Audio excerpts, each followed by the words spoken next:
Hi, I'm Troy Wangen, a senior manager here at True Partners Consulting, working in the Unclaimed Property Solutions team.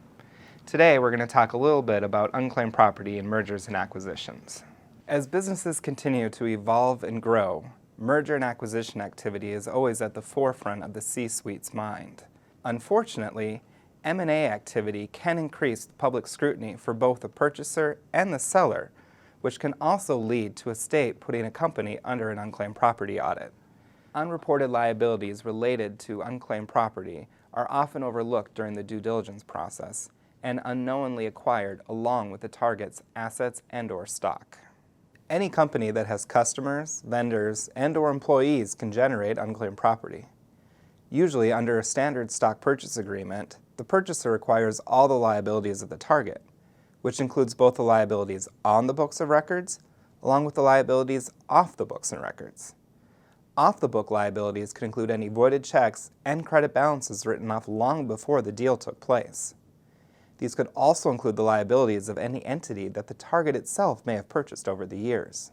Now, what if only assets are purchased? Well, that requires a more in-depth review of the purchase agreement and the list of assets being acquired.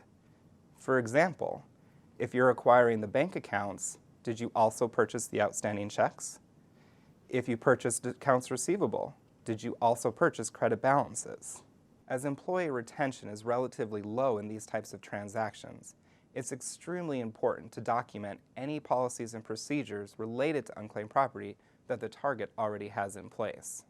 To help protect against unwanted unclaimed property liabilities and to document best practices, we would highly recommend that the following questions be included in your due diligence checklist. Does the target have an unclaimed property filing history? And if so, for how long? Has the target ever been under an unclaimed property audit or entered into voluntary disclosure agreements with any jurisdiction? Does the target use third-party administrators to administer any programs such as payroll, benefits, rebates, or shareholder services? Does the target have internal policies specific to unclaimed property or specific policies for the handling of outstanding checks or aged credit balances?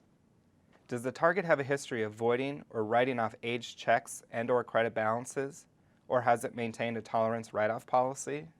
And finally, have all available bank statements and reconciliations and electronic accounts receivable aging reports been provided versus just the most recent years?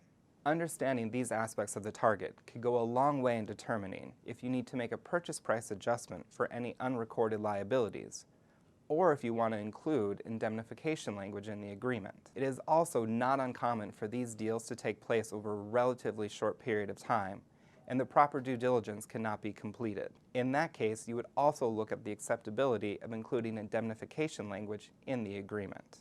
While today we mainly focused on the purchaser, it's also important for the target to understand its unclaimed property liability and the structure of the agreements to determine if they may have any successor liability, especially in asset agreements. If you have any additional questions, feel free to visit our website at tpctax.com or email me at the email address below.